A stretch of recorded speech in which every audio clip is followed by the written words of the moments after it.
നമസ്കാരം. എല്ലാ പ്രേക്ഷകർക്കും ഇന്നത്തെ ഡോക്ടർ ക്യൂവിലേക്ക് സ്വാഗതം. ഇന്ന് ഡോക്ടർ ക്യൂവിൽ നമ്മൾ സംസാരിക്കുന്നത് കുട്ടികളിൽ കണ്ടുവരുന്ന അപസ്മാര രോഗത്തെക്കുറിച്ചാണ്. ഇതിനായി തിരുവനന്തപുരം SK ഹോസ്പിറ്റലിലെ പീഡിയാട്രീഷ്യനായ ഡോക്ടർ R. ശ്രീജിത്ത് എൻ്റെ ഒപ്പമുണ്ട്. ഡോക്ടർ, സ്വാഗതം ഡോക്ടർ ക്യൂവിലേക്ക്.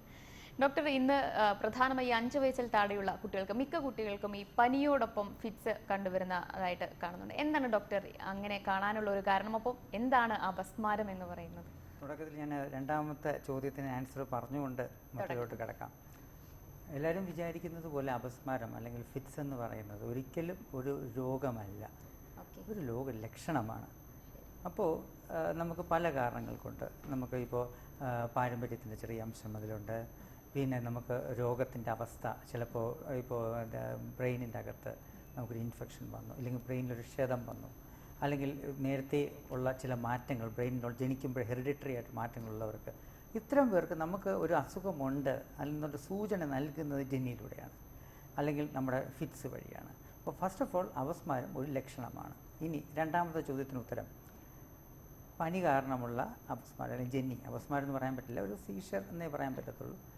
അപ്പോൾ ഇന്ന് ഏറ്റവും കൂടുതൽ നമുക്കൊരു 10 പേര്, ഇപ്പോൾ ഈ ഒരു പനിയുടെ ഒരു സീസൺ എന്ന് പറയാൻ വേണമെങ്കിൽ അല്ലേ, ആ ഒരു ഇപ്പോഴത്തെ പനിയെല്ലാം ഹൈ ഗ്രേഡ് ടെമ്പറേച്ചറാണ്, നല്ലപോലെ പനി കൂടുന്നൊരവസ്ഥയാണ്, പെട്ടെന്നൊരു ഉയർച്ചയും താഴ്ചയും നിൽക്കുന്നൊരവസ്ഥ.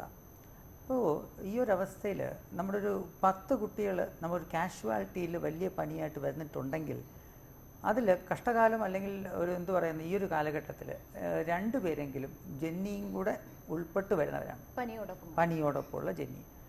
അപ്പോൾ സാധാരണഗതിയിൽ കാണുന്നതെന്ന് വെച്ചാൽ ഈ പനി പെട്ടെന്ന് കൂടുകയും അഥവാ അത് താഴ്ന്നുകൊണ്ടിരിക്കുന്ന സമയത്തുമാണ് സാധാരണഗതിയിൽ ഈ പനി കാരണം ജെന്നി കണ്ടുവരുന്നത്. ടെമ്പറേച്ചർ ഹൈ ആകുമ്പോഴും അത് താഴ്ന്നുകൊണ്ടിരിക്കുന്ന സമയത്ത്, പൂർണ്ണമായി നോർമൽ ആകുന്നതല്ല, കൂടിയിട്ട് താഴുന്ന ഒരു സമയമുണ്ടല്ലോ, ആ സമയത്താണ്. അപ്പോൾ മിക്കവാറും എല്ലാം ഹോസ്പിറ്റലിലോട്ട് പോകുന്ന വഴിക്കായിരിക്കും മിക്കവാറും ഈ ജെന്നിയായിട്ട് വരുന്നത്. അപ്പോൾ ഇതിൻ്റെ ഒന്നുകൊണ്ടും പേടിക്കാനില്ല എന്നുള്ളതാണ് എൻ്റെ ഒരു അസുഖമുള്ളതുകൊണ്ടുള്ള ജെന്നി, അല്ലെങ്കിൽ ആ കുട്ടികൾ അപസ്മാര കുട്ടികളാണ് അല്ലെങ്കിൽ അപസ്മാരമുള്ള കുട്ടികൾ എന്നുള്ള പല അച്ഛനമ്മമാരുടെയും വലിയൊരു അബദ്ധധാരണ അല്ലെങ്കിൽ തെറ്റിദ്ധാരണ, ഇതെന്തോ വലിയൊരു മാരക രോഗമാണ് എന്ന തരത്തിലാണ് അവർ ട്രീറ്റ് ചെയ്യുന്നത്. അതൊരു വസ്തുത ആദ്യം ജനങ്ങൾ മനസ്സിലാക്കേണ്ടിയിരിക്കുന്നു. കാര്യം അതൊരു എന്തു പറയുന്നത്, നമുക്കൊരു മിക്കവാറും ഈ വരുന്ന 99% ഈ പനി കൊണ്ടുള്ള ഈ പറയുന്ന ജെന്നിയും തന്നെത്താനെ നിൽക്കുന്നതാണ്. അവിടെ നേരെ ഹോസ്പിറ്റലിൽ കൊണ്ടുവരിക, അതിനുള്ള ശുശ്രൂഷ ചെയ്യുക, അത് മാറുക.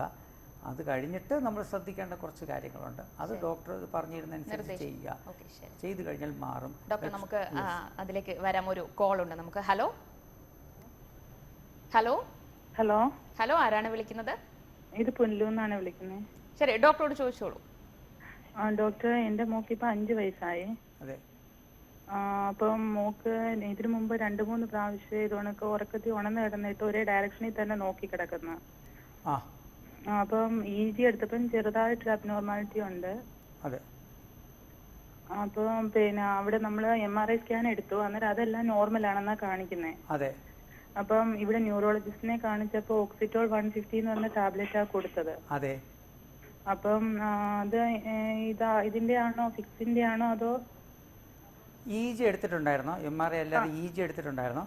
EG എടുത്തതിന് ചെറിയതായിട്ടൊരു വേരിയേഷൻ ഉണ്ടെന്ന് പറഞ്ഞു. അതെ. അപ്പോൾ ഞാൻ പറയാൻ ഉദ്ദേശിച്ചിരുന്ന ഒരു കാര്യം കൂടെ ഉണ്ട്. എന്നുവെച്ചാൽ ജെന്നി പല രീതിയിലാണ് കാണുന്നത്. നിങ്ങളുടെ മകനാണോ മകളാണോ? മകളാണ്. അപ്പോൾ മകള് സാധാരണഗതിയിൽ നമുക്ക് മകളായാലും മകനായാലും കുട്ടികൾ പല രീതിയിലാണ് ജെന്നി കാണിക്കുന്നത്. ചില ആൾക്കാർക്ക് 2 കൈയും 2 കാലും വെട്ടുന്ന ഒരു രീതി, മറ്റ് ചിലരാണെങ്കിൽ ഒരു കാല് മാത്രം നീട്ടി വെച്ചുകൊണ്ടിരിക്കുന്ന, അല്ലെങ്കിൽ ഒരു കൈ നീട്ടി വെച്ചുള്ള ഒരിത്. മറ്റേത് ഇതേ നിങ്ങൾ നേരത്തെ സൂചിപ്പിച്ചതുപോലെ ഒരു ഭാഗത്തോട്ട് മാത്രം നോക്കിയിരിക്കുക, സ്റ്റെയർ ചെയ്തുകൊണ്ടുള്ള ഒരു സീഷർ, ആബ്സെൻറ്റ് സീഷർ എന്നൊക്കെ പറയും. അപ്പം അത് ഒരു ടൈപ്പ് ഓഫ് സീഷർ തന്നെയാണത്. നിങ്ങൾ ഈ പറയുന്ന EG എടുത്തപ്പോൾ കണ്ട മാറ്റങ്ങൾക്കനുസൃതമായിട്ടാണ് നിങ്ങൾ ചികിത്സിക്കുന്ന ഡോക്ടർ അതിനു വേണ്ടിയുള്ള ചികിത്സ നിർദ്ദേശിച്ചത്. ധൈര്യമായി ആ ചികിത്സ എടുത്തോളൂ. കാരണം നമുക്കത് കണ്ടിന്യൂ ചെയ്യേണ്ട ആവശ്യകതയുണ്ട്. 2 വർഷത്തോളം 3 വർഷത്തോളം കഴിഞ്ഞ് ഒരു ജെന്നിയും വരാത്തൊരു കാലഘട്ടത്തിൽ ആ ഒരു സമയത്ത് നിങ്ങളത് ഡോക്ടർ നിർദ്ദേശാനുസരണം EG ഒന്നും കൂടെ എടുക്കുകയും അതിൽ ഒരു കുറ്റവും ഇല്ല എന്നുണ്ടെങ്കിൽ ഡോക്ടർ നിർദ്ദേശാനുസരണം പതുക്കെ ഡോസ് കുറച്ച് നമുക്ക് നിർത്താവുന്നതാണ്. നിങ്ങൾ ഡോക്ടറോട് കൺസൾട്ട് ചെയ്ത് ബാക്കി എന്താണെന്ന് വെച്ചാൽ ചെയ്യണം. ഇപ്പം ചെയ്യുന്ന ചികിത്സ കറക്റ്റ് തന്നെയാണ്. ശരി ഡോക്ടർ, നമുക്ക് ഒരു കോൾ കൂടി. ഹലോ ഹലോ ഹലോ, ആരാണ് വിളിക്കുന്നത്? ഡോക്ടർ, ഇത് കോഴിക്കോട് ജില്ല ബിജു എന്നാണേ. പറഞ്ഞോളൂ ഡോക്ടർ, എന്റെ മോനെ 8 വയസ്സുണ്ട്. അതെ ഡോക്ടർ, കൊച്ചിന് ഇടയ്ക്കിടയ്ക്ക് ഇങ്ങനെ ഭയങ്കര ക്ഷീണവും ചെറിയ പനിയും വരുവാണ്. ഓക്കെ.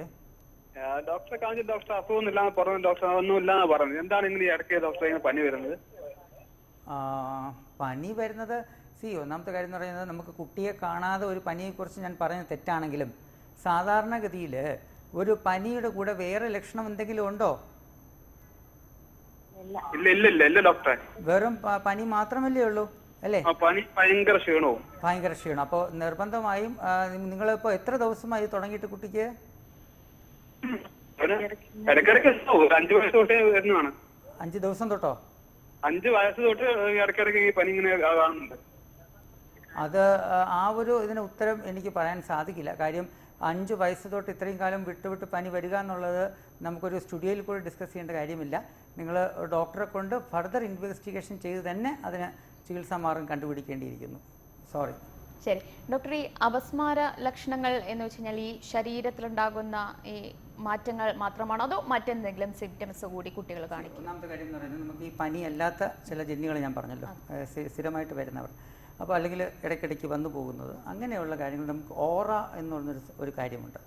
സാധാരണഗതിയിൽ ഈ ജന്നി അല്ലെങ്കിൽ ഈ പറഞ്ഞ സീഷർ വരുന്നതിന് കുറച്ച് മുമ്പ് കുട്ടികൾ കുറച്ച് കാര്യങ്ങൾ ചെയ്യും. ചില കുട്ടികൾ വയറുവേദന എന്ന് പറയും, കുറച്ച് കുട്ടികൾ പറയും എനിക്ക് പേടിക്കുന്നു, ചില കുട്ടികൾ പറയും എനിക്ക് ഭയങ്കര ക്ഷീണം, വയ്യായിക. ഇത് പറഞ്ഞു കഴിഞ്ഞ് കുറച്ച് കഴിയുമ്പോഴായിരിക്കും നമുക്ക് ജന്നിയുടെ ആരംഭം വരുന്നത്. അത് ഓറ ഒരു വളരെ ഇമ്പോർട്ടൻറ്റ് സാധനമാണ്. ജന്നി വരാൻ പോവുകയാണെന്നോ മറ്റോ നമുക്ക് അറിയാൻ സാധിക്കുന്ന ഒരു സാധനമാണ് ഓറ. പിന്നെ രണ്ടാമത് ലക്ഷണങ്ങൾ എന്ന് പറഞ്ഞു കഴിഞ്ഞാൽ അറിയാമല്ലോ, ഞാൻ നേരത്തെ ഒരു ക്വസ്റ്റ്യൻ നമുക്ക് സൂചിപ്പിച്ചതുപോലെ പല രീതിയിലുള്ളതുണ്ട്. അത് ഓരോ കുട്ടികളും വ്യത്യസ്തമാണ്. ചില കുട്ടികളാണെങ്കിൽ ചില ഒരു അറ്റോണിക് സീഷേഴ്സ് ഒക്കെ ആണെങ്കിൽ നമ്മൾ ഇന്ന് കഴിയുമ്പോൾ പെട്ടെന്ന് അങ്ങ് യാതൊരു ബലവും ഇല്ലാത്തത് പെട്ടെന്ന് നമ്മൾ മരിച്ചു കഴിഞ്ഞാൽ എങ്ങനെ വീഴും, അല്ലെങ്കിൽ ഇതുവരെ വീണിട്ടില്ല, എന്നിരുന്നാലും ആ ഒരു അവസ്ഥയിലായിരിക്കും കുട്ടികൾ പുറകോട്ട് വീഴുകയും. അപ്പോൾ അങ്ങനെ പല രീതിയിലാണ്. അപ്പോൾ അബ്നോർമലി എന്ത് മൂവ്മെൻറ്റ് ഉണ്ടെങ്കിലും ചില കുട്ടികളാണെങ്കിൽ നമുക്ക് ബോധം കെട്ട് വീണ് കിടക്കുന്നു എന്ന് പറഞ്ഞാണ് പലരും ഹോസ്പിറ്റലിൽ കൊണ്ടുവരാറുള്ളത്. ചിലപ്പോൾ കുളിച്ചുകൊണ്ടിരിക്കുമ്പോൾ ബോധം കെട്ട് വീണു, അല്ലെങ്കിൽ കുറച്ച് വലിയ കുട്ടികളായാലും ശരി, എപ്പോഴും നമ്മുടെ മനസ്സിൽ ഒരു ജന്നിയുടെ അംശം ചെറുതായെങ്കിലും ട്രീറ്റിംഗ് ഫിസിഷ്യൻ അല്ലെങ്കിൽ ട്രീറ്റിംഗ് പീഡിയാട്രീഷ്യൻ അല്ലെങ്കിൽ ന്യൂറോളജിസ്റ്റ് അദ്ദേഹത്തിൻ്റെ മനസ്സിൽ കാണണം എന്നുള്ളതാണ് സത്യാവസ്ഥ. കാരണം പലപ്പോഴും നമ്മൾ മനസ്സിലാക്കാത്ത അവസ്ഥകളുണ്ട്. ചില കുട്ടികൾ ഉറക്കത്തിൽ എനിക്ക് ഇപ്പോഴും ഓർമ്മയുണ്ട്, ഒരു പേഷ്യൻ്റ് അല്ലെങ്കിൽ ഒരു കുട്ടി ഒരു 8 വയസ്സ് 9 വയസ്സ് കഴിഞ്ഞ് 2 വർഷമായിട്ട് അവൻ ഉറങ്ങുമ്പോൾ ഇടയ്ക്കൊന്ന് പെട്ടെന്ന് ഞെട്ടാറുണ്ട്. പക്ഷേ എത്രയോ വർഷം കഴിഞ്ഞ് എൻ്റെ അടുക്ക അവർ പക്ഷേ ഒരു ഡോക്ടറെ കാണിച്ചിട്ടില്ല. എന്നാൽ ഡോക്ടറെ കാണിച്ചിരുന്നുവെങ്കിൽ അതിൻ്റെ ഉത്തരം കിട്ടിയേനെ. പക്ഷേ എന്തോ ഒരു അവസ്ഥ വന്നപ്പോൾ കാണിക്കുകയും അവർ വീഡിയോ റെക്കോർഡിംഗ് കൊണ്ട് എന്നെ കാണിച്ചപ്പോഴാണ് എനിക്കത് മനസ്സിലാവുകയും പിന്നെ അത് EEGയിലോട്ട് പോവുകയും ചെയ്തു. ഡോക്ടർ, നമുക്ക് ഒരു കോൾ കൂടി. ഹലോ ഹലോ, ആരാണ് വിളിക്കുന്നത്? ഇത് കണ്ണൂർ അമ്പിളി. ശരി അമ്പിളി, ഡോക്ടറോട് ചോദിച്ചോളൂ. പറയൂ ഡോക്ടർ, ഞാൻ എന്റെ മോനെ പറ്റിയിട്ട് ചോദിക്കാൻ വേണ്ടിട്ടായിരുന്നേ. ഓനിപ്പോ 15 വയസ്സായാലും ഇങ്ങനെ ഒരു ഫിക്സിന്റെ പോലെ ഇങ്ങനെ ഒരു തല കറങ്ങി വീണു.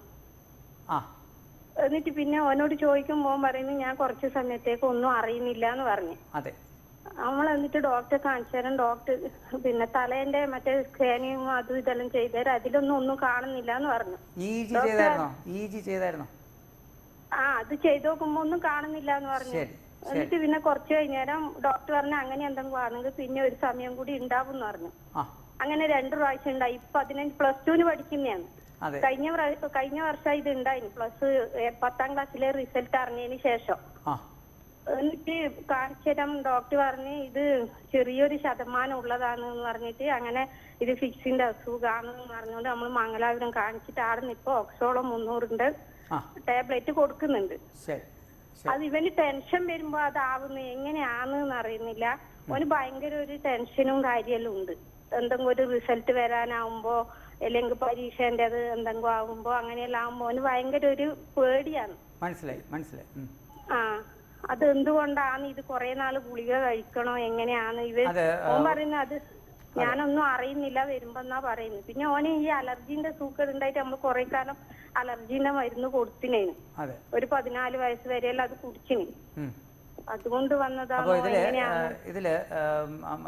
ഇത് എന്താന്ന് വെച്ചാല് നമ്മൾ ഈ പറഞ്ഞ ലക്ഷണങ്ങളുണ്ടല്ലോ, നമ്മൾ ഈ പെട്ടെന്ന് അറിയാതെ മയങ്ങി വീഴുക, ഈ പറയുന്ന അവസ്ഥ, അത് ഒരു ഇടപെട്ട് ഇങ്ങനെ വരുന്നൊരവസ്ഥയാണെങ്കിൽ അതൊരിക്കലും ടെൻഷൻ ആവാൻ സാധ്യത വളരെ കുറവാണ്. അതുകൊണ്ടായിരിക്കണം ആ ഡോക്ടർ EEG പോലെ കാര്യങ്ങൾ ചെയ്തിട്ട് ഒരു തീരുമാനം എടുത്തത്. പക്ഷേങ്കിൽ നമ്മൾ ആദ്യമായിട്ട് ചിലപ്പോൾ EEG ചെയ്യുമ്പോൾ നമുക്ക് തെളിഞ്ഞെന്ന് വരില്ല. ചിലപ്പോൾ റിപ്പീറ്റഡായിട്ട് നമ്മൾ EEG ചെയ്യുമ്പോഴായിരിക്കും അത് തെളിയുന്നത്. ചിലപ്പോൾ ഈ പറഞ്ഞ ഓക്സിറ്റോൾ സ്റ്റാർട്ട് ചെയ്തതിന് ശേഷവും നമുക്ക് ഈ രോഗലക്ഷണം പോലെ ഇങ്ങനെ വരുന്നുണ്ടെങ്കിൽ, ഇപ്പോൾ സൂചിപ്പിച്ചതുപോലെ ഒന്നീ ഡോസിൻ്റെ എന്തെങ്കിലും വ്യതിയാനം കൊണ്ടായിരിക്കാം, അല്ലെങ്കിൽ നമ്മൾ ഒന്നും കൂടെ അതിനെക്കുറിച്ച് നമ്മൾ ചിന്തിക്കേണ്ടിയിരിക്കുന്നു. ഈ പറഞ്ഞതുപോലെ എന്തെങ്കിലും ഫങ്ഷണൽ, അതായത് ഒരു മാനസികമായ നമ്മൾ പെട്ടെന്നൊരു ആഘാതം വരുമ്പോൾ ഉണ്ടാകുന്ന രീതിയിലുള്ളതാണോ എന്നുള്ളത് നമ്മൾ അന്വേഷിക്കേണ്ടിയിരിക്കുന്നു. കാരണം ഈ ഓക്സിറ്റോൾ കൊടുത്തതിന് ശേഷവും പിന്നെയും ഇടയ്ക്കിടയ്ക്ക് ഇങ്ങനെ വരുന്നുണ്ടെങ്കിൽ അപ്പോൾ അവിടെ ഏതോ ഒരു ലാക്യൂണ കാണും. നിങ്ങൾ ഒന്നും കൂടെ നിങ്ങളുടെ ഡോക്ടറിൻ്റെ അടുത്ത് പോയി ഒന്നും കൂടെ ഒന്ന് ടെസ്റ്റുകളൊക്കെ ചെയ്ത് ഒന്നും കൂടെ അതിനുള്ള ട്രീറ്റ്മെൻറ്റ് ഡോസ് കൂട്ടുകയോ അതല്ലെങ്കിൽ വേറൊരു ട്രീറ്റ്മെൻറ്റ് മൊഡാലിറ്റിയിലോട്ട് സ്വീകരിക്കുകയോ ചെയ്യേണ്ടത് അത്യാവശ്യമാണ്. ശരി ഡോക്ടർ, ഒരു കോൾ കൂടി. ഹലോ ഹലോ, ആരാണ് വിളിക്കുന്നത്? ഞാൻ പത്തനംതിട്ടയിൽ നിന്ന് ശ്രീജ എന്ന് പറയുന്നത്. ശ്രീജ, ഡോക്ടറോട് ചോദിച്ചോളൂ. ഓക്കെ, ചോദിച്ചോളൂ കേൾക്കാം. ഹലോ ഡോക്ടർ, എനിക്ക് 27 വയസ്സുണ്ട്. ഞാനാണെങ്കിൽ എനിക്ക് ഒരു 15 വർഷം മുമ്പ് ഇങ്ങനെ ഒരു 7-8 വർഷം മുമ്പ് ഈ ഒരു ഫിറ്റ്സ് വന്നിരുന്നു. പിന്നെ ഒരു 8 വർഷം ഇങ്ങനെ ഉണ്ടാവാതിരുന്നു. അതിനുശേഷം എനിക്കാണെങ്കിൽ രണ്ടാമത്തെ ഡെലിവറി സമയത്ത് ഓപ്പറേഷൻ ആയിരുന്നു. ആ സമയത്ത് അനസ്തേഷ്യ വന്ന സമയത്ത് വീണ്ടും നല്ല രീതിയിൽ തന്നെ ഈ ഫിറ്റ്സ് വന്നു. ഡോക്ടർ പറഞ്ഞത് 3 വട്ടം വന്നെന്ന് ഞാൻ അറിഞ്ഞില്ല. ഇപ്പൊ ഞാൻ ലെവിപ്പിൽ എന്ന് പറഞ്ഞു, ഇപ്പം 8 മാസമായി. അതിനുശേഷം ഇപ്പൊ എനിക്ക് കുഴപ്പമൊന്നുമില്ല. ഇപ്പൊ ലെവിപ്പിൽ 500 എന്ന് പറയുന്ന ഒരു ടാബ്ലറ്റാ കഴിച്ചുകൊണ്ടിരിക്കുന്നത്. അപ്പം അതിന് എങ്ങനെ അതിന്റെ കാര്യം അറിയാനോ ഡോക്ടർ? ഈ പറയുന്ന അവസാനത്തെ വട്ടം ഈ ജെന്നി ഓപ്പറേഷൻ ടേബിളിലായിരുന്നു അല്ലെങ്കിൽ ഓപ്പറേഷൻ പീരീഡിലായിരുന്നു എന്ന് പറഞ്ഞല്ലോ. അത് കഴിഞ്ഞതിന് ശേഷം ഡെലിവറി എല്ലാം കഴിഞ്ഞിട്ട് ന്യൂറോളജിസ്റ്റിനെ കണ്ടായിരുന്നോ? കണ്ടിരുന്നു. അപ്പൊ EEG എടുത്തു. അതില് EEG എടുത്തപ്പോ അത് നോർമലാണ്, യാതൊരു പ്രശ്നങ്ങളും ഇല്ലെന്ന് പറഞ്ഞു. പക്ഷെ ലെവിപ്പിൽ 500 എന്ന് പറയുന്ന ഒരു ടാബ്ലറ്റ് കഴിക്കാൻ പറഞ്ഞു. കഴിച്ചോണ്ടിരിക്കും. അതെ, അതൊരു നോർമൽ പ്രൊസീജിയറാണ് നമുക്ക് ലെവിപ്പിൽ എന്ന് പറയുന്നത് കൊടുക്കുന്നത്. ഞാൻ നേരത്തെ സൂചിപ്പിച്ചതുപോലെ EEG എപ്പോഴും നമുക്ക് തെളിഞ്ഞൊന്നും വരില്ല. ഓക്കെ, അപ്പൊ അത് അടുത്ത വട്ടം വരെ ജെന്നി വരുന്നത് വരെ കാത്തിരിക്കാനും സാധിക്കില്ല. നമുക്ക് കുറേയൊക്കെ നമുക്ക് ക്ലിനിക്കലി നമുക്ക് ജഡ്ജ്മെന്റ് എടുക്കേണ്ടി വരും. അതുകൊണ്ടാണ് ലെവിപ്പിൽ എന്ന് പറഞ്ഞ ടാബ്ലറ്റ് അവർ തന്നിരിക്കുന്നത്. അപ്പോൾ നേരത്തെ ഒരു ചോദ്യത്തിന് ഉത്തരം പറഞ്ഞതുപോലെ 2 വർഷത്തോളം ഒരു സീഷർ ഇല്ലാതെ, ജെന്നി ഇല്ലാത്ത ഈ ഗുളിക കഴിച്ചുകൊണ്ടിരിക്കുമ്പോൾ 2 വർഷത്തോളം ഇത് വരുന്നില്ല എന്നുണ്ടെങ്കിൽ നിങ്ങൾ ഡോക്ടർ തന്നെ EEG ഒന്നും കൂടെ ചെയ്ത് അതിൽ കുഴപ്പമില്ലെന്ന് വരുത്തിയിട്ട് പതുക്കെ ഡോസ് കുറച്ച് നിർത്തുന്നതായിരിക്കും. ഓക്കെ ഡോക്ടർ, എനിക്ക് ഈ സമയത്താണെങ്കിൽ ഭയങ്കര ടെൻഷനും കാര്യങ്ങളും ഒക്കെ. എനിക്ക് അങ്ങ് പെട്ടെന്ന് ശരീരം വിയർക്കുക, ഭയങ്കര ടെൻഷനും ഭയങ്കര കാര്യങ്ങളാണ്. എനിക്കങ്ങ് എന്താ പറയണ്ടേ. ഒന്നാമത്തെ കാര്യം, നമുക്ക് ഈ ജെന്നി എന്ന് പറയുന്ന പല കാരണങ്ങൾ കൊണ്ട് വരാം. ഞാൻ നേരത്തെ പറഞ്ഞല്ലോ, അതിൽ ചിലപ്പോൾ സോഡിയം, നമ്മുടെ ശരീരത്തിൽ സോഡിയത്തിൻ്റെ അളവ് കുറഞ്ഞാലും ജെന്നി വരും. മനസ്സിലാകുന്നുണ്ടോ? പല ഹോർമോണുകളുടെ വ്യത്യാസം കൊണ്ടും ജെന്നി വരും. അപ്പോൾ നിങ്ങൾ അങ്ങനെ ഒരു ടെൻഷൻ വരുന്ന സമയത്ത് ഇങ്ങനെയുള്ള വിയർപ്പും ഇങ്ങനെയുള്ള കാര്യങ്ങളുണ്ടെങ്കിൽ ഈ ഹോർമോൺ ലെവലുകൾ, ഈ പറഞ്ഞ ഇലക്ട്രോലൈറ്റ് ഇംബാലൻസ്, അതായത് സോഡിയത്തിൻ്റെയും പൊട്ടാഷ്യത്തിൻ്റെയും കുറവ് അങ്ങനെ എന്തെങ്കിലും ഉണ്ടോ എന്നുള്ളതൊക്കെ നിങ്ങൾ ഡോക്ടറോട് കൺസൾട്ട് ചെയ്ത് ചെക്ക് ചെയ്ത് അതിനുള്ള നടപടികൾ സ്വീകരിക്കേണ്ടിയിരിക്കുന്നു.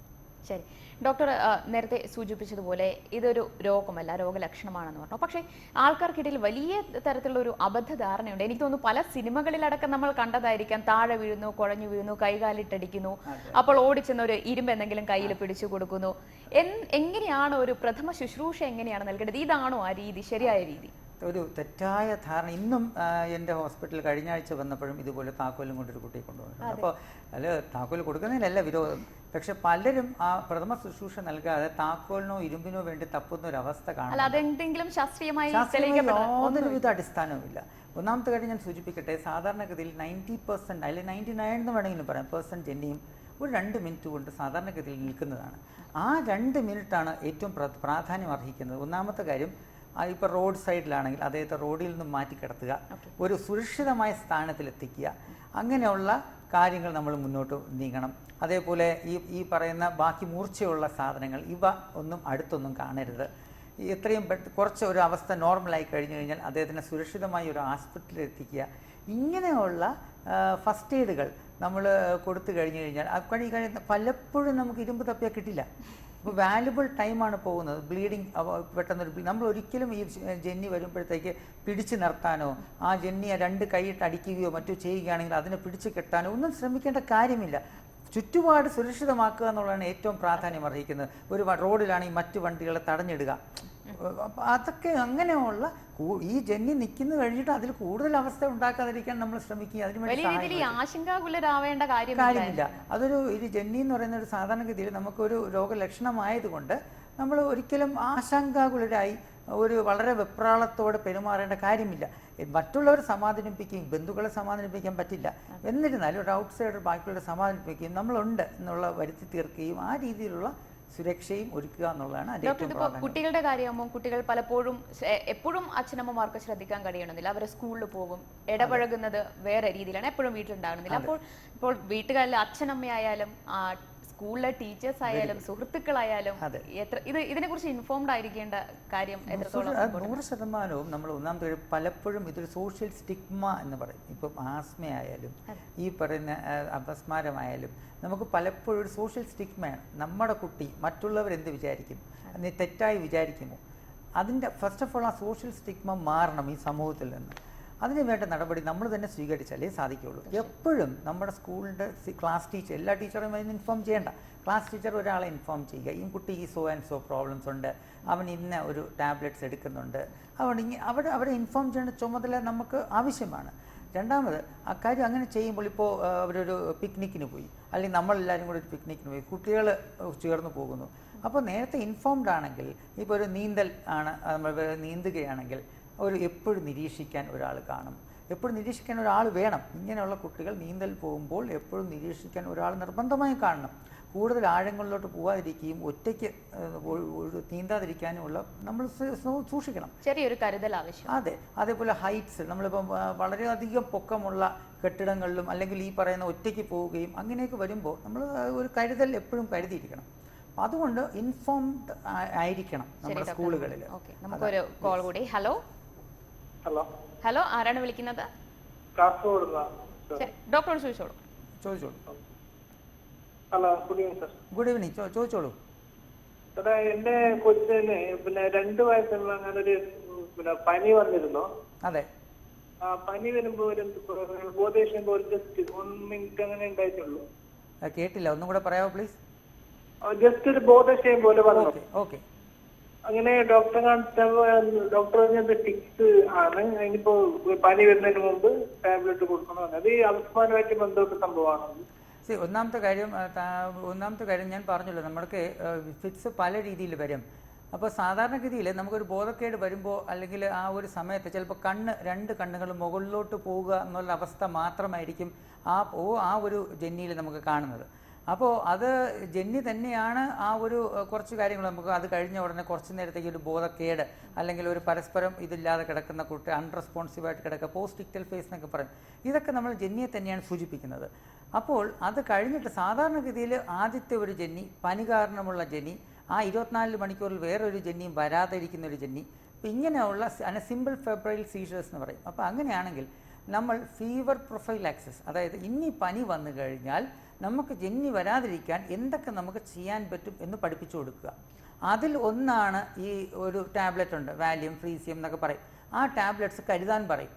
എപ്പോഴൊക്കെ നമുക്ക് 6 വയസ്സ് വരെ അല്ലെങ്കിൽ ഒരു 5 തൊട്ട് 6 വയസ്സ് വരെ എപ്പോഴൊക്കെ പനി വരുന്നോ 99 ഡിഗ്രിക്ക് മുകളിലാണെങ്കിൽ നമ്മൾ അതിൻ്റെ ആ ഡോക്ടർ നിർദ്ദേശാനുസരണം ഒരു ഡോസ് കൊടുക്കാൻ നമ്മൾ പറയും. അത് വെറും തുച്ഛമായ ഒരു ഡോസാണ്, പ്രൊഫൈലാക്റ്റിക് ഡോസാണ്. അതൊരു ട്രീറ്റ്മെൻ്റ് അല്ല, അത് വരാതിരിക്കാൻ വേണ്ടിയുള്ള സഹായിക്കുന്നതാണ്. അപ്പോൾ അത് കൊടുക്കുകയും ബാക്കി പനിക്കെതിരെയുള്ള മെഷേഴ്സ്, പാരസെറ്റമോൾ ആയാലും നിങ്ങളുടെ മെഫ്റ്റാളായാലും ഈ വെള്ളം വെച്ച് തുടച്ചു കൊടുക്കുക, ഫാൻ ഇടുക, ബ്ലാങ്കറ്റ് വെച്ചൊന്ന് മൂടാതിരിക്കുക, ഇങ്ങനെയുള്ള കാര്യങ്ങൾ പഠിപ്പിച്ചു തരുന്നത് ചെയ്ത് മുന്നോട്ട് പോവുകയും ചെയ്തു കഴിഞ്ഞു കഴിഞ്ഞാൽ 5 തൊട്ട് 6 വയസ്സുകളിനിടയ്ക്ക് ഈ ജന്നി വരാതിരിക്കുകയും അതുവഴി ജന്നിക്ക് ഫർദർ ജന്നിക്കുള്ള സാധ്യത ഇല്ലാതാക്കുകയും ചെയ്യുന്നു എന്നുള്ളതാണ് സത്യാവസ്ഥ. ശരി ഡോക്ടർ, നമുക്ക് ഒരു കോൾ കൂടി. ഹലോ ഹലോ ഹലോ, ആരാണ് വിളിക്കുന്നത്? ഇത് പാലക്കാട് ഡിസ്ട്രിക്റ്റിൽ നിന്നാണ് വിളിക്കുന്നത്. നമസ്കാരം, പറയൂ. ഞാൻ 15 വയസ്സുള്ള ഒരു കുട്ടി ഉണ്ട് എനിക്ക്. കുറച്ചും കൂടെ ഒന്ന് ഉറച്ചു സംസാരിക്കാവോ? ഹലോ, 15 വയസ്സുള്ള ഒരു കുട്ടി ഉണ്ട് എനിക്ക്. അവൾക്ക് ഫിറ്റ്സ് ബർത്തിലേ വരുന്നുണ്ട്. ഓക്കെ. ഇപ്പൊ അവൾക്ക് പിന്നെ മരുന്നുകൾ കൊടുക്കണത് പിന്നെ പെട്രിൽ 0.5 ആണ്. ഓക്കെ.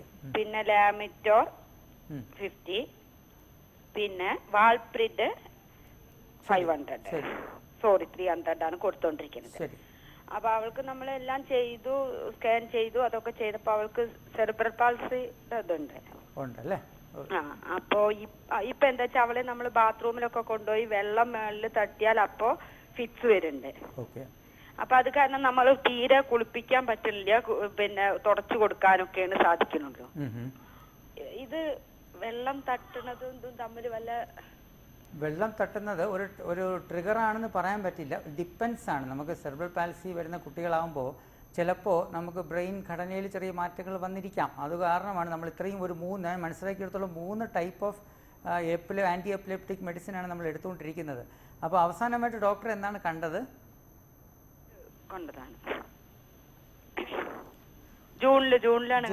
ശരി. അപ്പോൾ നിരന്തരമായി ഡോക്ടറെ കാണുക.